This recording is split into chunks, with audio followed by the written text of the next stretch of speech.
Educação à distância, mudando realidades.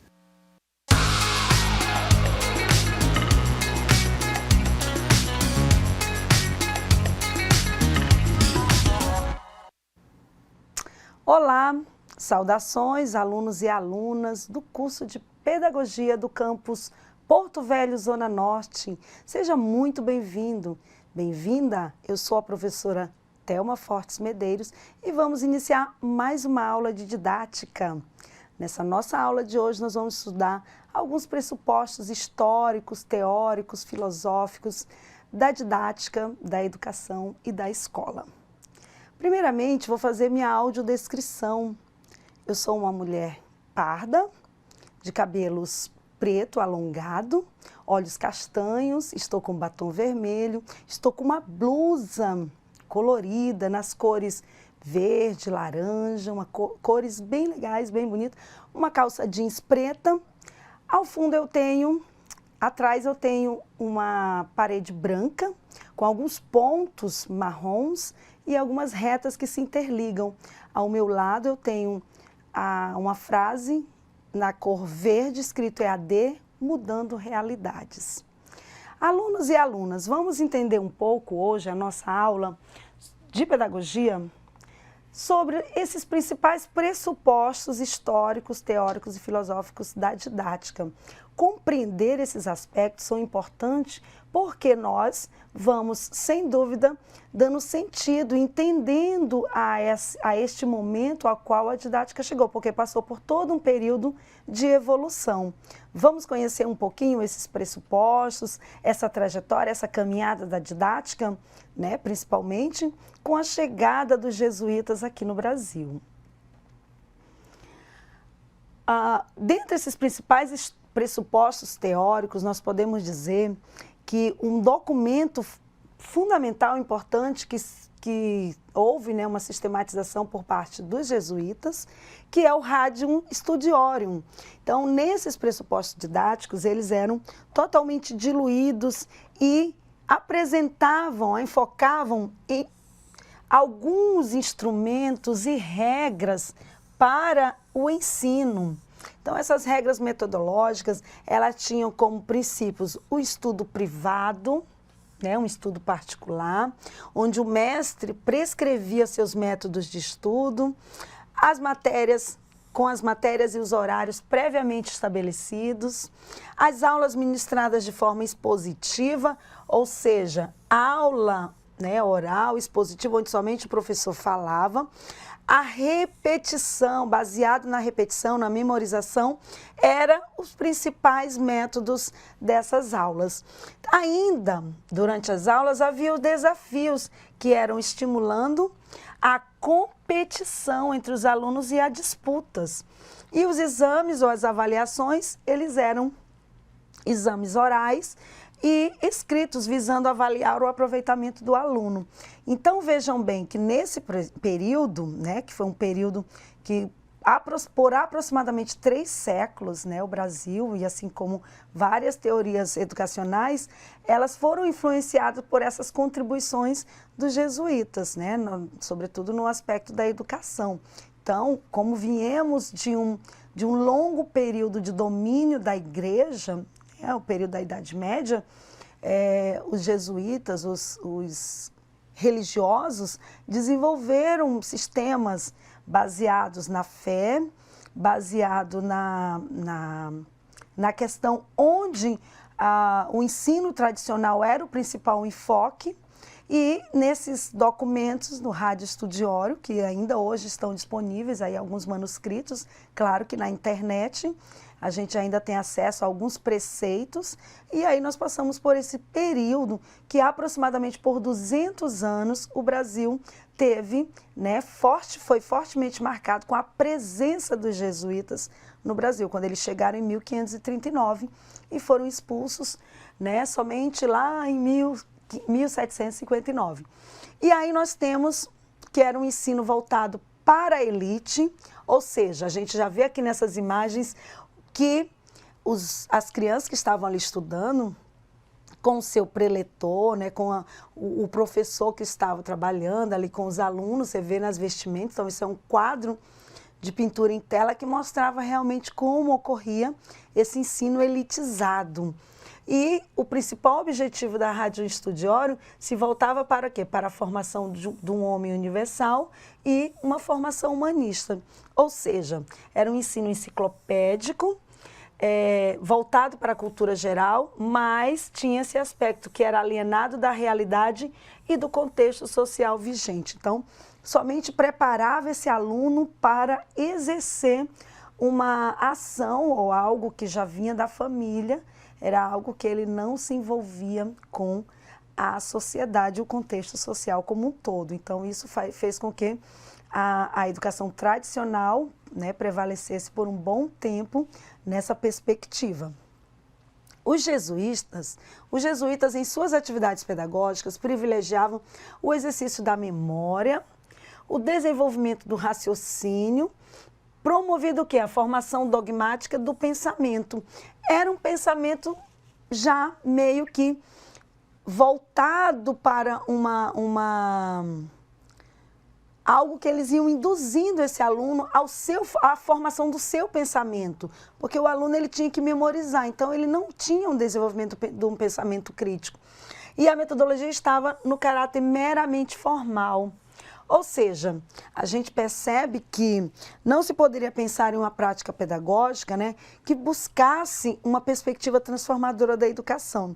Então, ao passo que eles tinham uma educação voltada para uma elite, eles também tinham um processo de catequização, de evangelização aos indígenas, que era voltado, que era numa outra realidade, ao ar livre, na busca e captura desse indígena, baseados nos postulados da fé, né, nos dogmas da repetição, e eles tentavam ensinar os indígenas, mas para quê? Para domesticá-los, né? E como os indígenas altamente, né, pessoas guerreiras, conhecedoras, né, de todo o espaço da floresta, então assim, eles não tiveram muito sucesso, né? Alguns ainda conseguiram dominar os indígenas, né, com conquistas e tudo mais, mas a gente sabe que com o tempo eles foram, né, perdendo essa força. Agora, quando em 1759, Marquês de Pombal, né, aí vocês estudaram lá tanto na história da educação como na história da educação básica, Marquês de Pombal expulsa os jesuítas.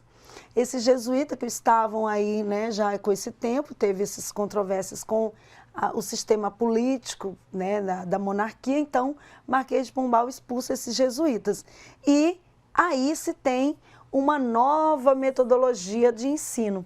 Porém, não era uma tão nova metodologia, né? A gente sabe que ainda continuou o quê? Uma pedagogia tradicional, alicerçada. Por quê? Porque era o berço, era dentro da Europa que toda essa pedagogia tradicional ela ia se ramificando, então não poderia mudar muito. E somente em 1870, né, quando a gente passa pela transição de um sistema agrário exportador para urbano comercial exportador, a gente tem o quê? A gente tem algumas influências das novas metodologias de ensino. E isso já se dá aí no final do século XVIII para o século XIX, a gente começa a entender que há uma grande influência das metodologias sendo desenvolvidas na Europa, ou seja, já era uma contraposição ao modelo dos jesuítas, ao modelo proposto por Comênios na didática magna, e aí há algumas poucas transformações no sistema, né, e na metodologia de ensino no Brasil. Vejamos que nesse período, o Brasil passa a sofrer influências de onde? Do iluminismo, né? O iluminismo ele vem contribuir cada vez mais para essa independência dessa influência religiosa tão fortemente marcada no Brasil e também no mundo. E aí o Estado passa a adotar uma postura laica, essa postura laica bem sucinta, bem tênue, né? Nada assim muito profundo, mas uma postura laica no campo da educação. E com isso, sofre algumas mudanças, né? Poucas, mas significativas mudanças. Vemos que nessa imagem nós temos já uma escola, né, de 1924, uma escola que já nos mostra uma escola já com seu prédio, com a sua estrutura arquitetônica bem definida, e eram os modelos em que a escola ela já foi se organizando, né, no começo do século passado. Então as escolas começaram a ter estrutura. E também nós tivemos a grande imigração, né, a imigração que o governo precisava organizar.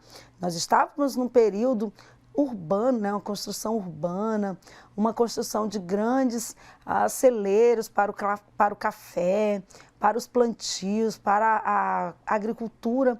E com a vinda dos imigrantes, né, que houve, né, no final do século XVIII para o século XIX, a gente começou a receber os imigrantes no Brasil. E isso fez com que começasse a pensar nesse sistema de escolarização para esses filhos dos imigrantes. Porque os negros, né, os negros vividos no Brasil, eles não, até 1940, eles não tinha obrigação do Estado oferecer escolarização. Vejam só, né, onde a gente começa a entender esse contexto do Brasil, esse contexto de formação do Brasil, né, o contexto de racismo, né, e isso faz com que a gente ainda tenha essas fortes consequências até hoje. Então, até a década de 40 do século passado, não era permitido os negros estudarem. Na verdade, eles não podiam nem entrar nas igrejas, nas vendas, nos locais, de tão forte que era, né, o racismo dentro do Brasil, que era e que ainda tem raízes muito fortes. E aí essa pedagogia tradicional, ela tinha e tem, né, que vocês estão estudando as tendências pedagógicas, os textos, vocês percebem que há uma ênfase no ensino enciclopédico. Ela não leva em consideração os contextos que o aluno está inserido, ou seja, o contexto social. O professor, ele sempre é o centro do processo de aprendizagem, nunca o aluno. A relação pedagógica se dá de maneira hierarquizada e verticalizada. Então, o aluno é educado para só seguir o roteiro, né, atentamente o que o professor expõe, porque a aula ela é expositiva. E assim, esse aluno ele é concebido como um receptor passivo. Percebam que essa característica dessa escola tradicional, ela está muito marcada no texto que nós estamos lendo, né? O texto de José Carlos Libânio. Então, lá o livro que vocês estão lendo, estão fazendo as leituras bem atenta, bem atenciosa. Observem essas características de como é o professor, qual o papel da escola, como que o aluno deve se comportar nessa aula, quais são as principais características de educação e de metodologias que é desenvolvido nessa escola.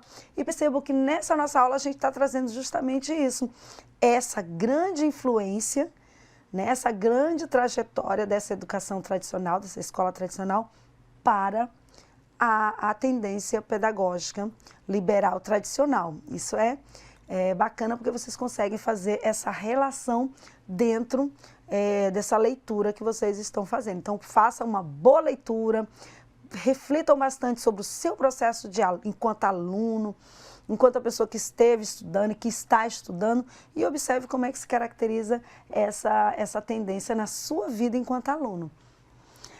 Somente em 1934 é que ocorre a inclusão da didática. A didática entra aqui como que?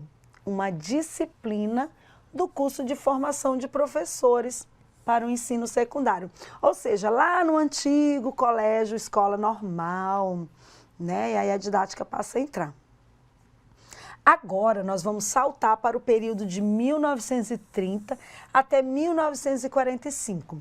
Então foi uma década, né? Na década de 30, a gente viveu aí a crise mundial ocorrida com a quebra da Bolsa de Valores em 1929, ou seja, a economia capitalista passa a ter foi uma recessão, né, que o mundo viveu, e aí a gente, por consequência disso, a gente teve a crise cafeeira do Brasil e a sociedade brasileira passa por profundas transformações no seu contexto socioeconômico e político.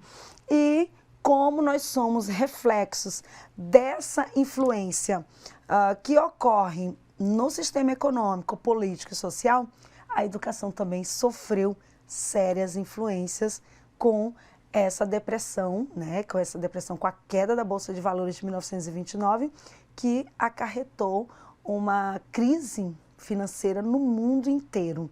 Então a gente percebe que com essa crise houve uma necessidade de reorganização dos métodos, dos sistemas de ensino e tudo mais.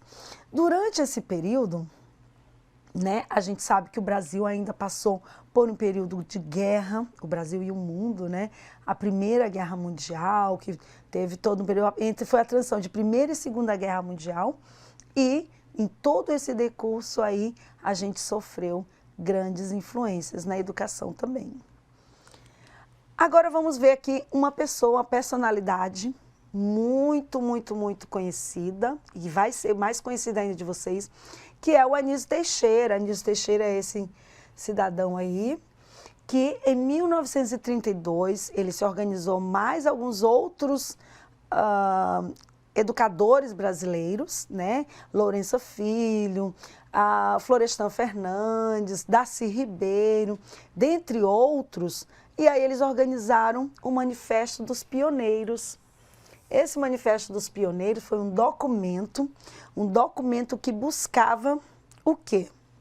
Buscava uma escola pública, gratuita, universal, laica e de qualidade. Então, essa escola é a escola que a gente quer até hoje, né? Então, Anísio Teixeira, assim como os outros educadores, eles tiveram influência, eles tiveram a oportunidade de estudar em escolas, né, europeias, na escola francesa, e aí eles tiveram essa influência e trouxeram para o Brasil essa percepção de que a escola deveria ser pública, de qualidade, laica, universal e ter essa oportunidade de ser obrigatória para todos. Então, com isso, a gente observa que havia já essa discussão que ia de encontro com o movimento político que o Brasil sofria. Por isso que a gente tem que fazer esse contexto, essa análise desses pressupostos históricos, filosóficos, econômicos que influenciam diretamente na educação. Mas o Brasil estava se preparando num período onde, um período urbano-industrial. Ou seja, o Brasil iniciava um processo de industrialização, né? A gente tinha os governantes que queriam propor um Brasil que trouxeram indústrias automobilísticas, e aí a população precisava o quê? De escolarização.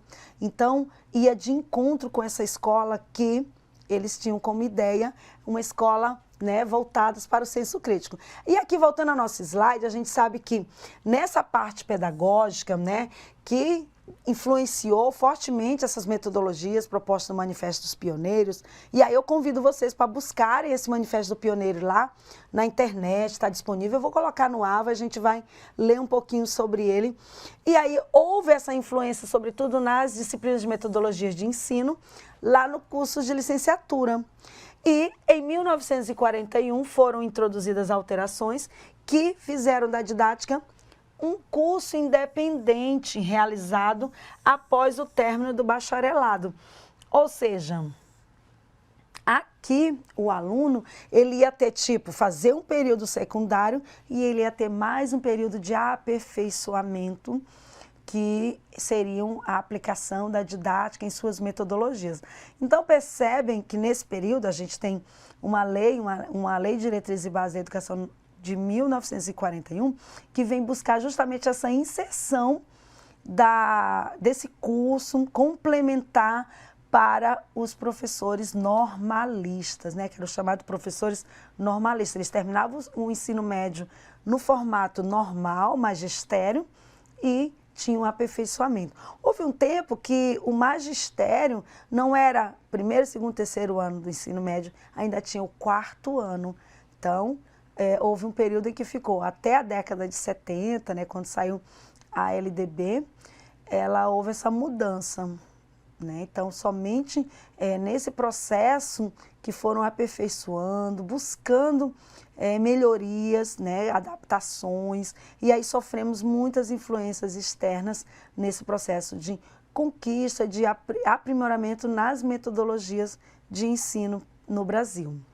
Voltando aqui, a gente sabe que a didática, né, ela tem sua origem, né, nas disciplinas do curso de formação de nível superior. Então, somente lá, quando ela busca, né, dentro dessa organização na Faculdade de Ciências e Letras, né, da USP, ela faz essa vinculação, o quê? Uma vinculação de um saber teórico mais sistematizado. Era como se no magistério, no normal, magistério normal que falava, as normalistas, os alunos eles iriam aperfeiçoar o senso mais prático do dia a dia.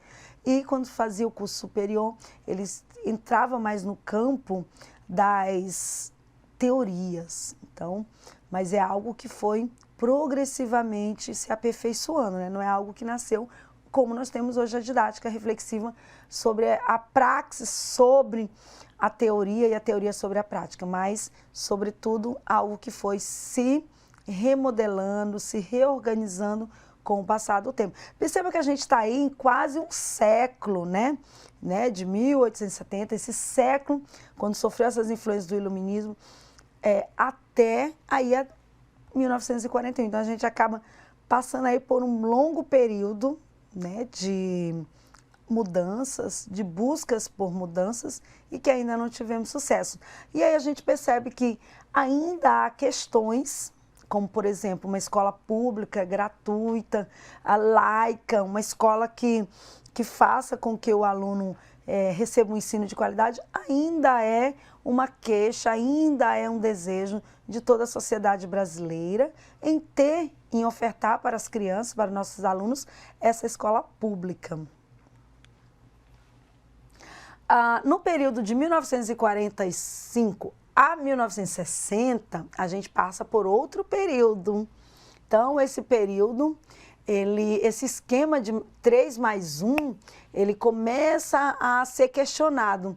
E a didática perde os seus qualificativos, que seria a didática geral e didática especial.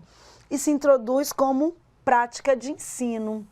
Começa a prática de ensino que ele vai principalmente aonde? Lá no estágio supervisionado.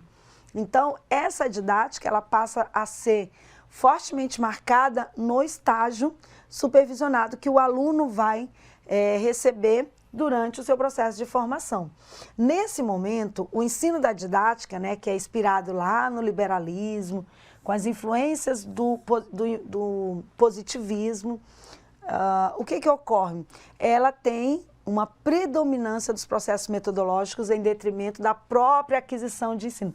Ou seja, era mais importante eu pensar no método do que no método prático para o aluno aprender, e aí o meu aluno ia aprender especificamente aquele assunto, mas eu tinha que olhar e observar mais claramente os processos metodológicos aos quais eu iria, como docente, desenvolver com a minha turma.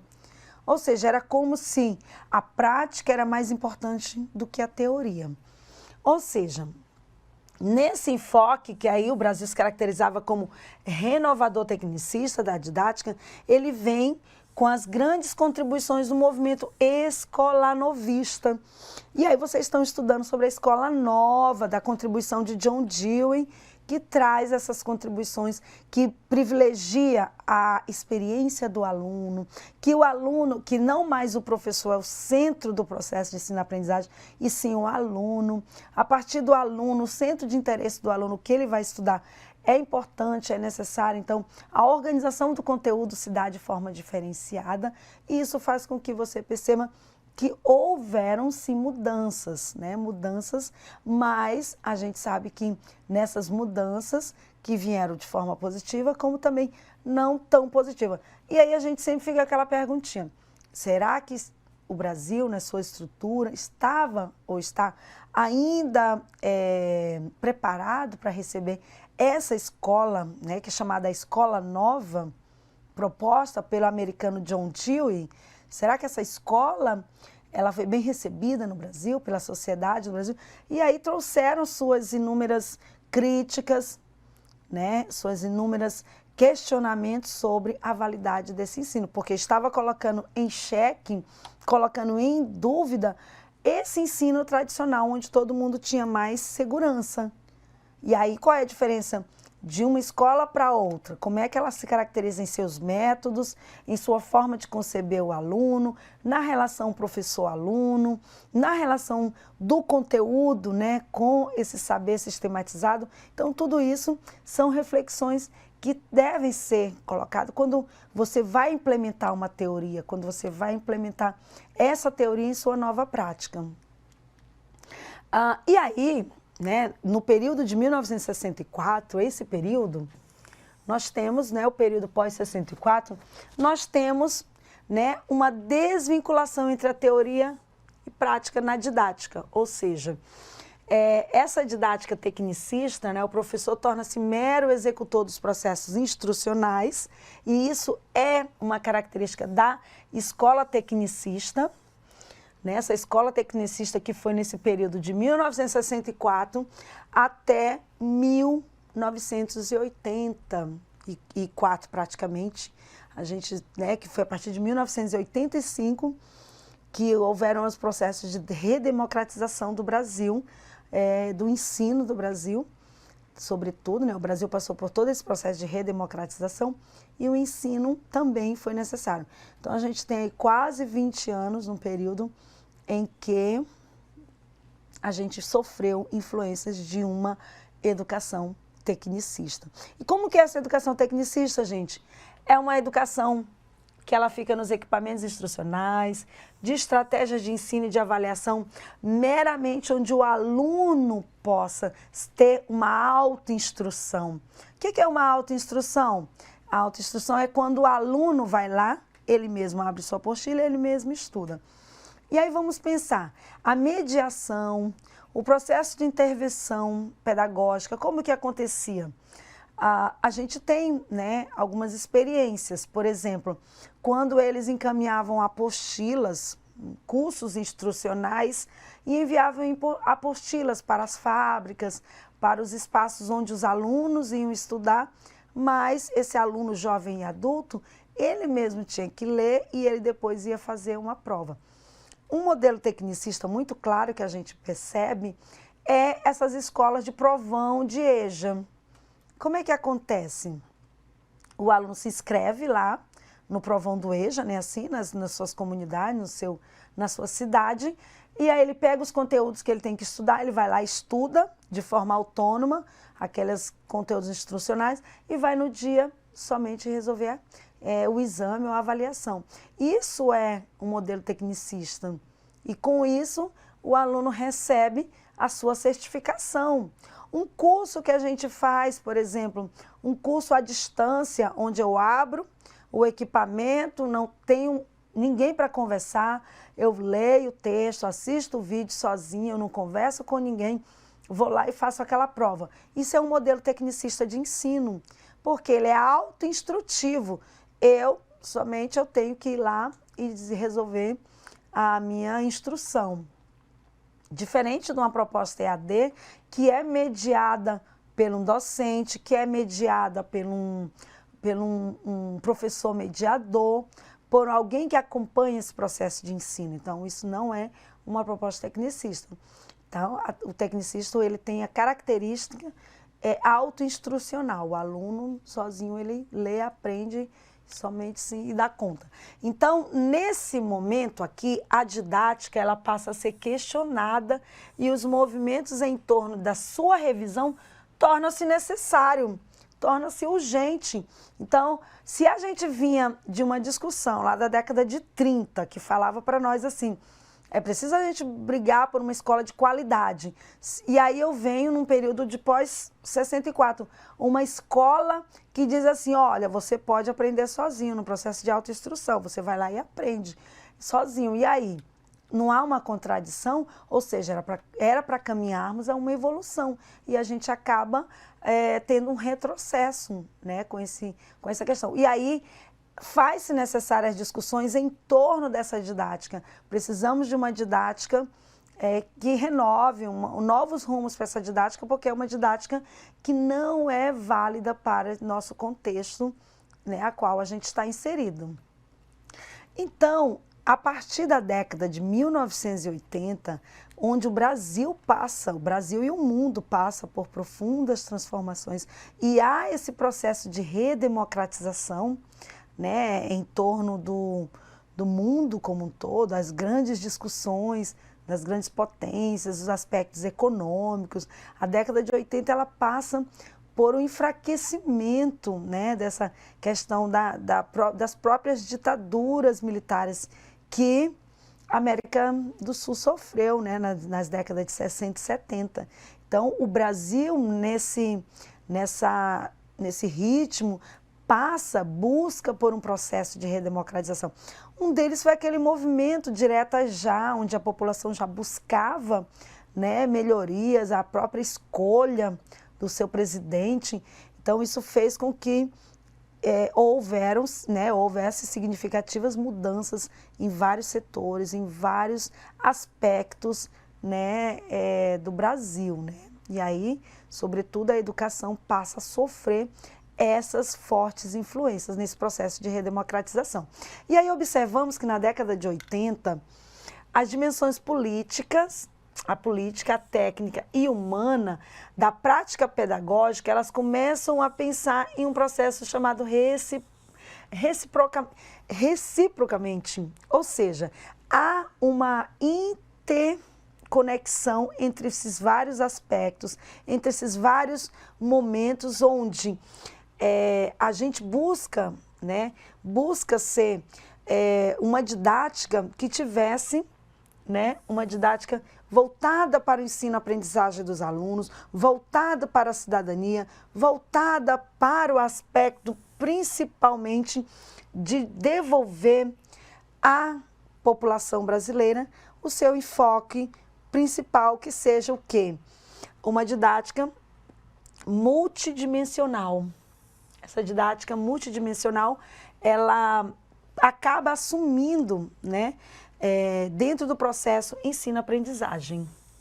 Ou seja, nessa articulação técnica, humana e política, né, e aí a gente fala política não no sentido da politicagem dentro da didática, mas a política no seu sentido da arguição, do diálogo, da dinâmica, porque a educação em si é um ato político, é um ato de discussão, e esse processo de discussão, onde envolve a democracia, onde todos têm o direito a falar, é o exercício pleno da política, né? E aí a gente lembra lá das aulas de filosofia, a política da polis, né? Não aquela política politiqueira, né? Mas a política de desenvolver a cidadania da população brasileira. Então, essa articulação fazia-se necessário pensar numa didática voltada para o seu aspecto técnico, humano e político.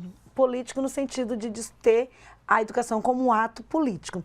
E assim passa a se configurar uma educação dentro da década de 80 de transição, né? E aí as mudanças elas vêm com um enfoque trazendo a sua transição para algo que virá, algo que estará a vir. E aí a gente começa a pensar que essa educação e essa didática, ela assume o compromisso com a transformação social. Buscar, né, uma prática pedagógica que torne um ensino de fato eficiente. E aí não se ter medo da palavra. O que é essa palavra, né? A palavra era o que a maioria da população tem a dizer. Ou seja, buscar as formas de aumentar a permanência das crianças na escola, um currículo em sua interação com uma população concreta, dentro das suas exigências. Ou seja, lembra lá dos princípios? Uma escola pública, gratuita, universal, laica e de qualidade. Esse é o princípio, né, de essa transformação social, porque tudo isso vai proporcionar o pleno exercício da cidadania, o pleno exercício das crianças, dos jovens e dos adolescentes das nossas escolas públicas. E isso é ainda um anseio muito grande que nós temos enquanto educadores. Assim, a gente conclui a nossa aula, né? Essa nossa aula está na referência do livro Didática, que está disponível na minha biblioteca. Desejo a todos e todas boas reflexões, ótimas leituras e não deixe de participar do nosso encontro síncrono. Lá a gente discute, debate, aprofunda muito mais essas temáticas a qual a gente vem apresentando na nossa web aula. Até mais!